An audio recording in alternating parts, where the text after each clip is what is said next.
Hello and well met. This is Laren with the Fantasy Grounds Academy.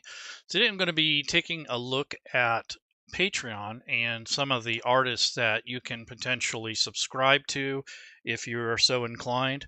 Some of you might already be making your own assets, but quite often a lot of us don't have that much talent. So I would like to explore this a little bit and give you some ideas and tips for how to utilize some tools to basically try to convert the content so that you can use it in Fantasy Grounds. And one of the tools that I found over the months and the community has discovered was the Shutter Encoder, which is a free app. So the Shutter Encoder is fairly lightweight. It doesn't seem to be too overwhelming.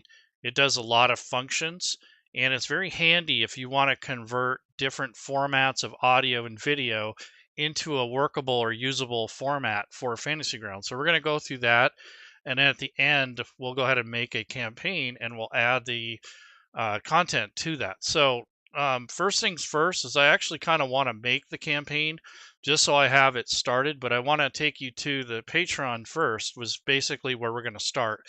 So I'm going to bring up a patron that I subscribe to. So this is James RPG Art. I've been a patron of his for probably a good year and a half now or so. And by the way, if this cuts out or freezes, I'm still in the middle of troubleshooting my audio / computer issues. Sometimes it'll just freeze for no reason, the whole computer. So anyway, so I have a post here that came out November 5th, and I haven't even really looked at these, but basically there's an animated version of a spider cave, and then there's a still image that can be used too. So I'm going to take both of those images from the Patreon and go ahead and convert those into a workable format for Fantasy Grounds. So I'm going to take the spider cave, and then there's two animated files. One's an MP4 and then one's a GIF. So I'm going to take the MP4 and download that. So essentially, these are the files that I'll probably use in the stream, but you could do this with maps. I might do some tokens if we don't run out of time, but essentially I'm going to convert those products and make it to where we can use them in Fantasy Grounds. So once you have the files, now it's going to be time to convert them. So I'm going to find I'm going to go into my directories, and I'll go to my downloads folder. And one of the things that you want to get in the habit of is organizing your mess, your chaos, in regards to your content. So here, this is a spider cave. So I'm going to right click and I'm going to create a new group or a new folder. So in this case, this is going to be called Spider Cave. And the only reason I'm doing this is so that I can be a lot more organized. And then I have a feeling that this other thing, yeah, it downloaded to the wrong folder. So I'm going to go ahead and cut this and go back to my new folder that I created, and then go in from there and add it to that folder that I just made. So there's a still image, and then there is the spider cave video, which is just a little loop, essentially. So Fantasy Grounds has some requirements that you need to take heed of or understand when it comes to images, and especially these animated things. So I'm going to go over to the Atlassian guide, which is where you get this information officially. So what I want to do is come over here and I want to take a look at the best practices and images. So if you come in here and you go to, let's take a look. Let's see. There's a user manual, but you also want to find the article about working with images. So you want to get used to working with images as the GM. So I'll put this link in the article. So I'm going to copy and paste this, and then I'll put it in the chat just for the sake of prosperity's sake. So let me go in there and I'll paste that over here, and hopefully that gets to you guys. If you're not on Twitch, don't worry, I'll put this in the video description too. But this is where you kind of learn how to import images. It says an import recommended. This is the 5e rule set that they're showing. but it's showing you how to bring the images into Fantasy Grounds. This is part of the process, but this is the later on part. What we need to do now, though, is we need to convert it so that it's more useful and not so huge and those sort of things. So there are some guidelines on what they recommend. It doesn't necessarily mean you have to stick to it, but if you go over 4K or anything over that that threshold, it's going to cause you grief, and it's definitely going to lag and crash and all kinds of stuff. So there is a limitation, and it's just a file size dimensional limitation. So you want to try to be as minimal as possible, and you want to also make sure that you have the correct formats and all sorts of things. So we'll go into that. So I wanted to go into the developer guide, which actually gives you the right steps or the right size. So when you go into file sizes and that sort of thing, it gives you an idea of what the file sizes should be. So this is in the best practices kind of thing in the developer's guide. So there's an overview. There's user manuals. There's tools that they recommend like Photoshop or GIMP or Notepad++ to work in Fantasy Grounds, that sort of thing. And then when you are actually creating images, it gives you a guideline as to what the format should be, how big the pixels are, that sort of thing. So that's important to know that. So essentially, you don't want a file that's huge. You don't want anything over 4K in dimensions. So that's an important thing to know. I've seen a lot of people try to use gigantic maps and just huge other things that are really just way beyond what's really actually needed. It doesn't necessarily mean that you can't use them, but if you're going to share that across the network, it's really hard on your players and the bandwidth. So those are things that you got to keep in mind. Okay, so basically this is where the information is when you want to find out what the actual sizes are, the recommended, what you want it to look like as far as size and stuff, because it really does impact the performance. And I don't care what platform you're on, once you go over 4K, it's really tough. So you can be on Foundry or one of the other things, and it's still going to be difficult on your computer. And I know that's true because I've actually tried to edit one of those files on my computer, and it took it a few minutes just to render the image. So it's pretty rough on any system. When you start getting over a certain dimensional size, it's just the physical limitations of the hardware and the internet and bandwidth and all that other stuff kind of comes into play. So try to keep your maps down. I mean, I think a 2K map, something that's no more than 4,000 by 4,000, I think that would be a good benchmark in dimensions. I wouldn't go any further than that. I mean, that's kind of the extreme. And remember that 4K is the upper limit. That's not the size it should be. So that's your extreme limit on the top end. So just kind of remember that. So if you're underneath that, most battle maps that you get with product are essentially converted and they are scaled down. And generally those are, no more than 2,000 by 2,000 dimensions normally. So there are some caveats in there, but essentially you want to keep the file size down. So anyways, the information is on the Atlassian guide if you want to know where that information resides, like what size these things are supposed to be and that sort of thing. This kind of gives you an idea, but you start with this working with images as a GM. This kind of tells you how to do it within Fantasy Grounds, but this doesn't cover the other side of it where you have to potentially convert files. So we'll get into that. So first things first is I'm using the Shutter Encoder, as I had said earlier, and I want to use an animated image. So this could be for a map or handout or whatever. So this same practice would apply to anything that you're going to throw at Fantasy Grounds. So this file format is MP4. Fantasy Grounds only supports a VP8 WebM file. If it's a VP9, which is a different codec, or if this file size is too huge, all these other factors, it's going to not be so good. So with this selected, it's already at 3.35 megabytes. And let me go to See what else we can find out. It's basically a 10-second file, and it does have a little bit of audio. So that's another thing that you have to remove from a VP8 animated file is the audio. So I'm going to drag and drop this over into the Shutter Encoder. And it's kind of scanning it right now. It's taking a look at it. And now that it's done that, I want to go to this drop-down function and go to VP8. And that's going to kind of give you an idea of, you can actually play around with the settings of frames and stuff. I'm not going to mess with it.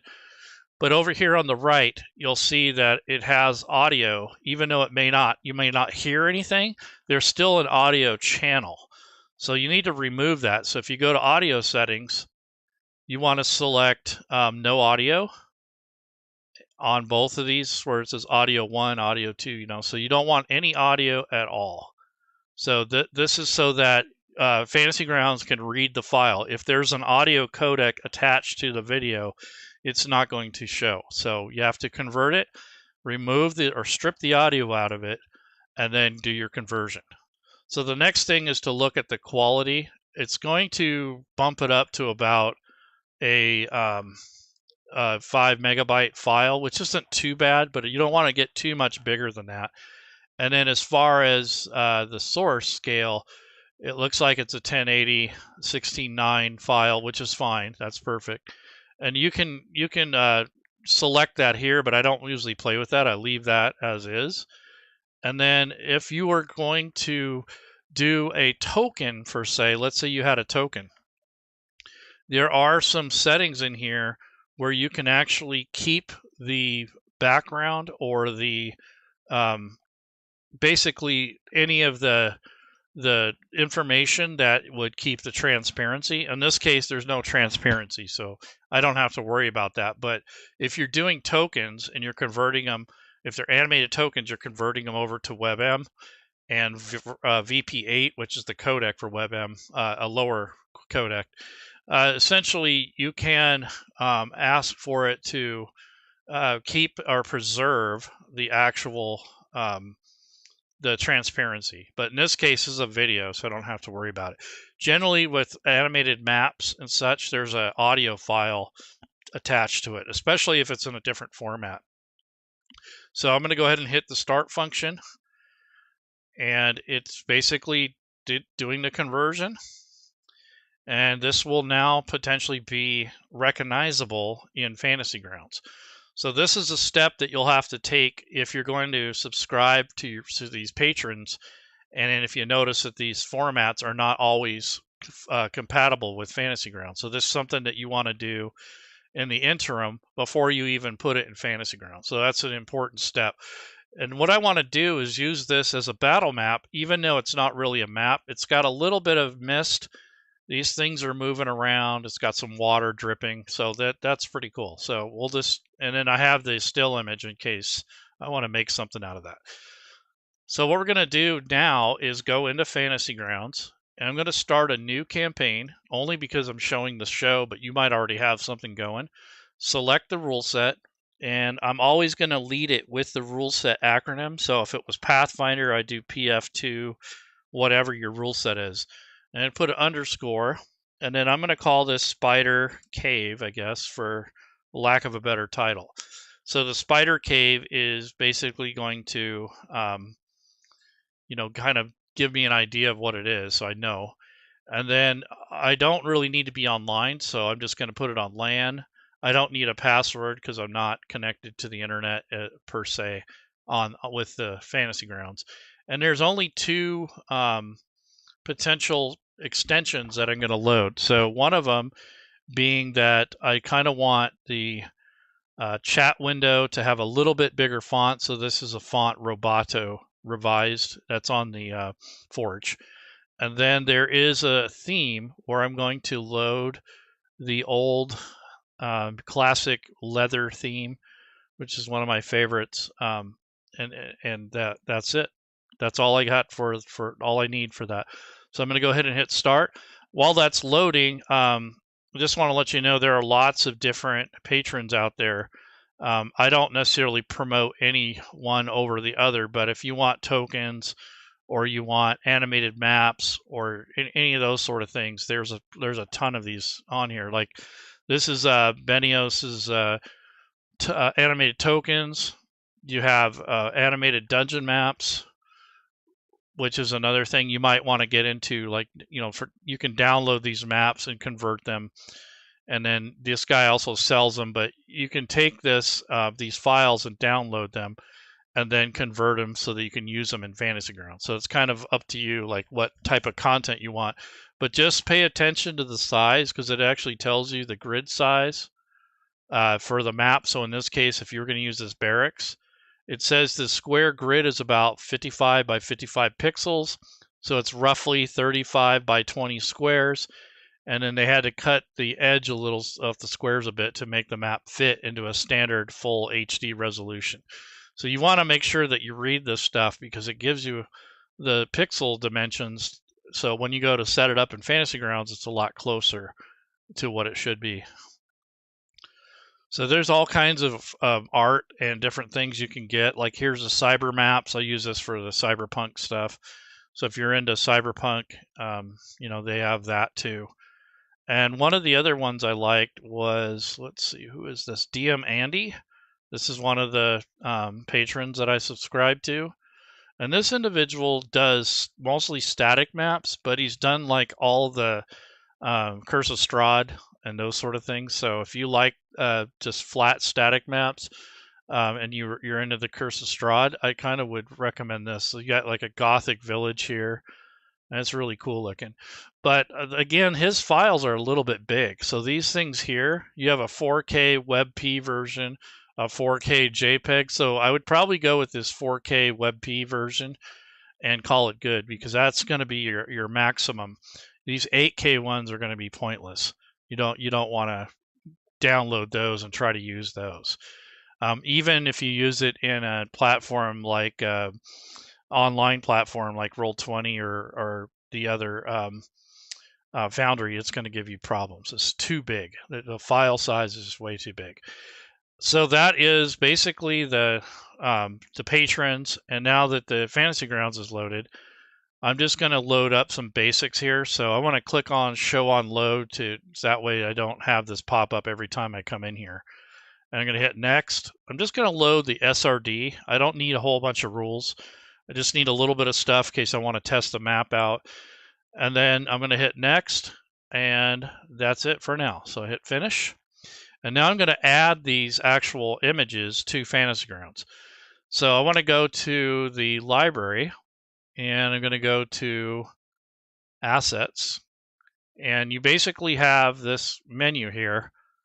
And right now it's default selected to all. But I'm going to go ahead and select Images. And then I want to click on Folder, because that's where basically where this is going to go.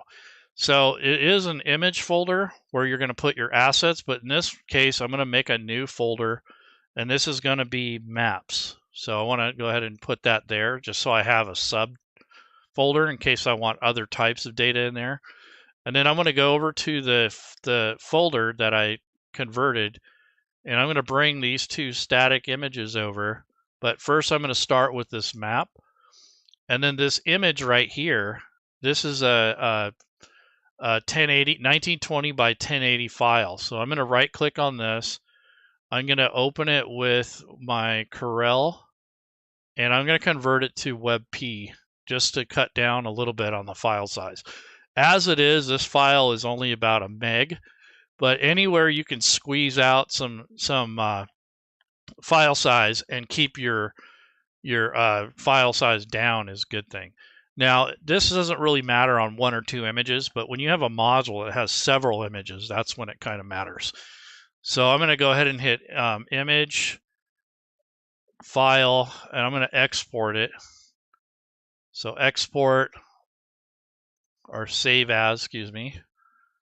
And then there's a drop down where I can pick WebP. And this is Corel Paint Shop, by the way. So WebP, and then I'm going to go ahead and hit Save. And that's going to save it in that same folder that I had set it up in. So this is just the static image. If you're going to convert images, I would suggest using the WebP format. It keeps the quality, but it compresses the image more, so it's even less size-wise. So let's take a look at that.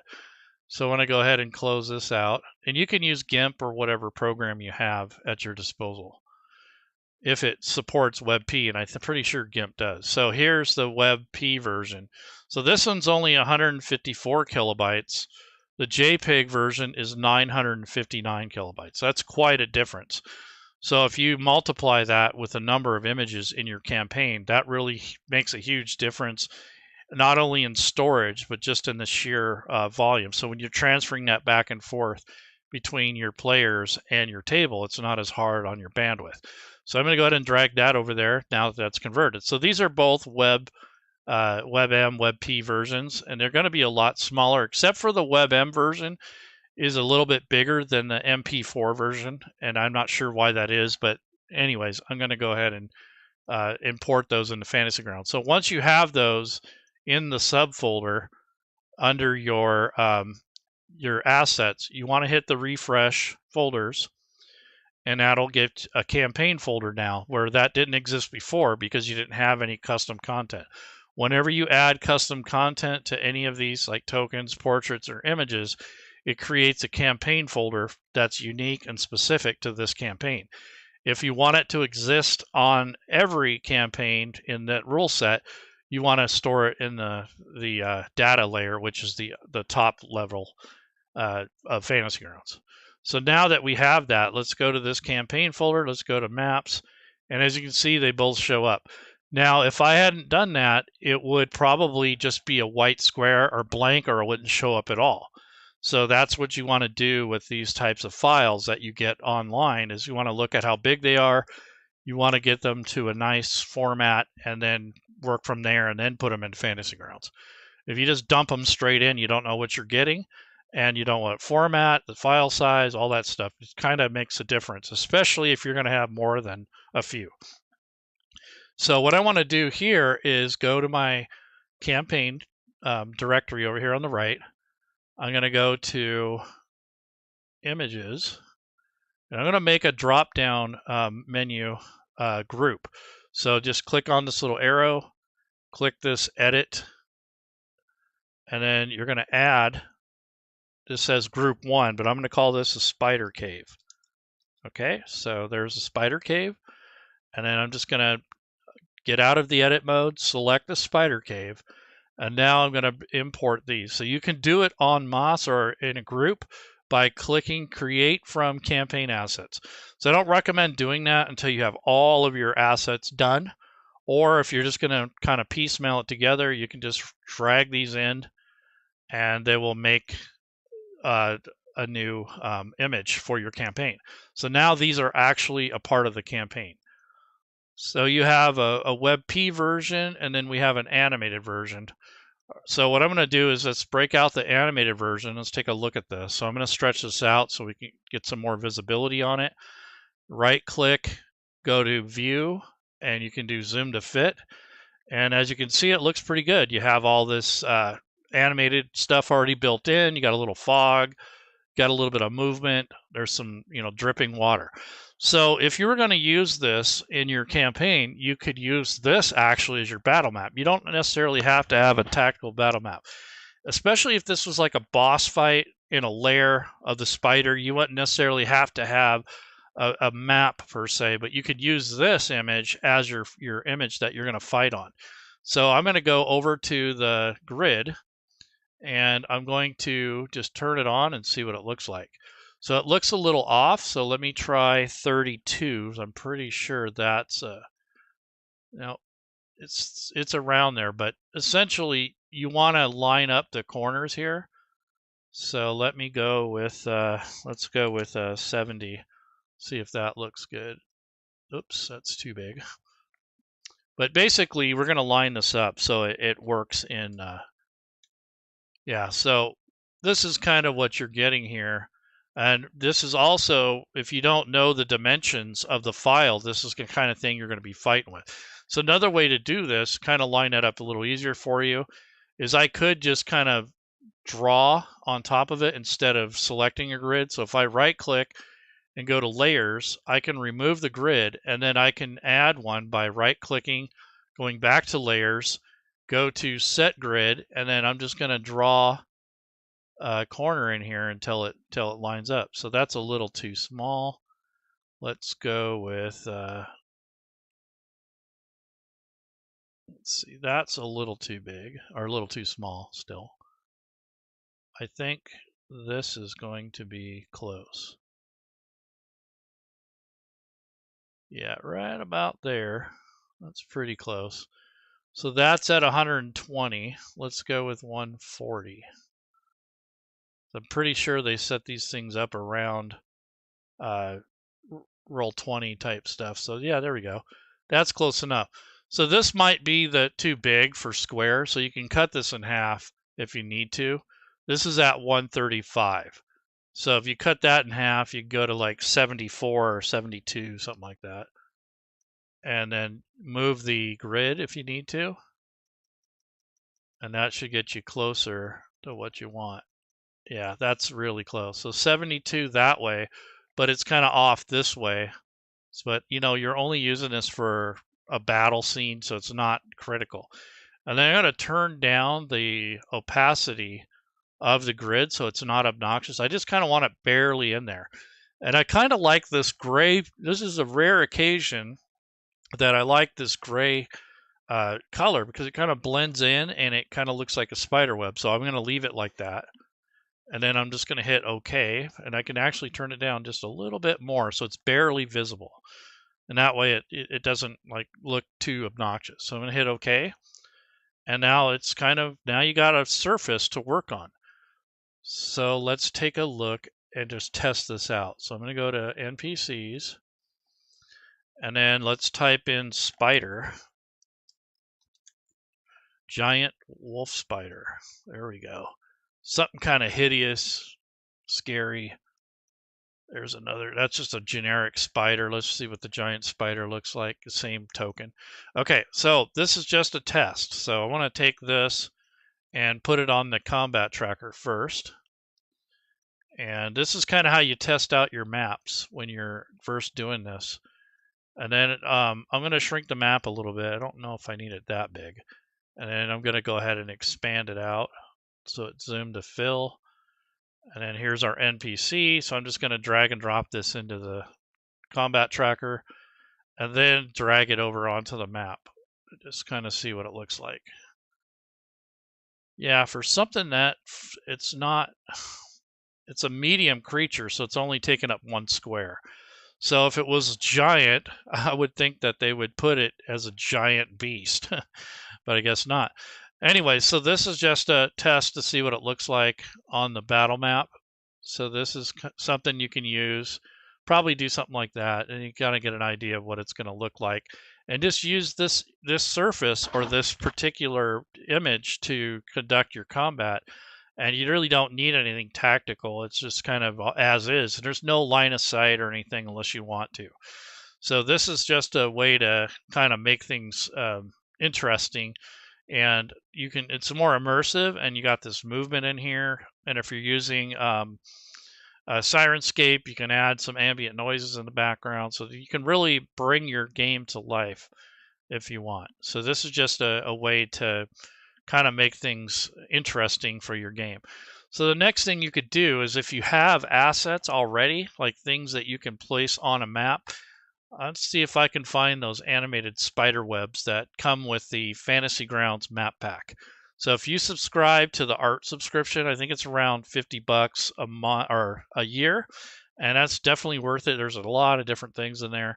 My only complaint about that is it's really hard to know what you have. That's about the only thing I can say that's bad about that. But that just takes time and getting used to what content you use. But I'm going to go into assets.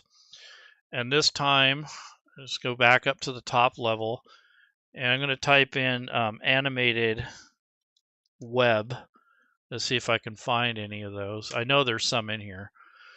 Once you hit enter, and there's some air particles, there's some bats. Well, I noticed the performance issues here. with animated stuff. But I want to take a look, see if I can find the web. Let's see. I want the web waves. Here we go, spider web. So if I click on that, this is just a preview. So what I can do with this is I can put this on a map if you want to do that. In this case, I would unlock the map and go to tiles. I'm just going to stamp it on here because I don't want to necessarily just throw it in there just willy-nilly. And here's another one with a corner web. This one will take up the whole screen just about. So let's take a look at that one. Yeah, so that's pretty cool. So let me take this and stamp it. And then I'm going to go to the selection tool and just kind of size it up so it kind of fits with the image itself. And then I can use the shift key, and then I can turn off snap to grid and just kind of freehand it so that way I can kind of size it without drama.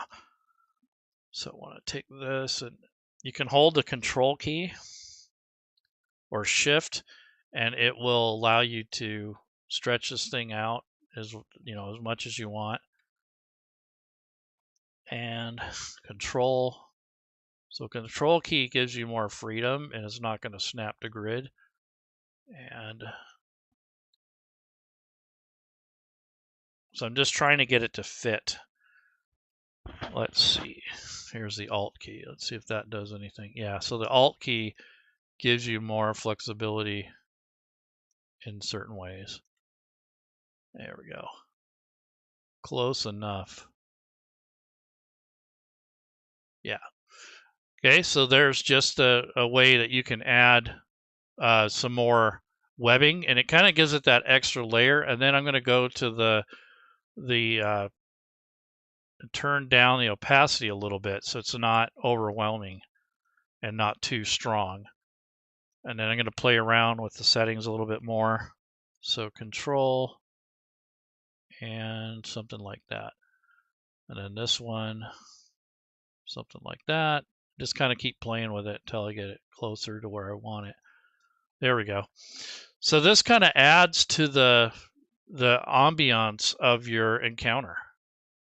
So this is a thing that that you can do in Fantasy Grounds to make things better. So this is a combination of a Patreon image, and then it's also some of the map assets that come with the Fantasy Grounds subscription for the art pack. So let's see.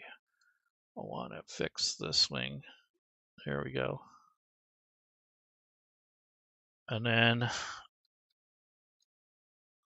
yep, it goes by grid. There we go. So that looks pretty good. I mean, it's not perfect, but it's close enough. And then, like I said, if you want to play around with the opacity, you want to make sure that you have the asset selected here, which is this web thing here. And then here's the web that I have it selected now. And then I'm going to go to the tint and then, or the coloring. So you can turn this up or down. So I'm turn it down a little bit so you can still see it, but it's not obnoxious. And now when you lock the map, it looks really good. I mean, that's pretty cool. So this is just a way to kind of embellish the maps, make them a little bit better. So I'll put all this, the links to all the stuff I'm talking about in the video description, including the Patreon and all that stuff. So this is just a way to bring in assets from the outside. So just to recap, I went to this DM Andy thing, or this actually not DM Andy. This is James RPG or whatever is. Let's see, what is that? Yeah, James RPG art. He makes a lot of like ambient kind of like background photos and such. So you can use these to kind of enhance your game without necessarily needing a tactical battle map, because you have still images and then you have this night and day version of a MP4 file, convert it over with using the Shutter Encoder. And then with the Shutter Encoder, we stripped out the audio because you don't want the audio channel or it won't show up in Fantasy Grounds. and then you want to make sure that it's not too huge and that sort of thing. So I made sure the audio settings said no audio, and it's in VP8 format WebM. So that's what we did first, and then we put it in Fantasy Grounds, and then we put the the stuff on it. And one of the things we did is we converted the file down to a reasonable size so that it's not too big or too wide or way too big dimensionally. So that's one of the common mistakes that we make, especially when you're new to Fantasy Grounds. You just have this too big of images. So basically, we can use the spider on this map and then have the players on the map fighting with it. Now, you want to get really fancy, you might have an animated token that might even look cooler. Let's see if I have any. I'd be surprised if I didn't. But if I go to my assets and then go to tokens,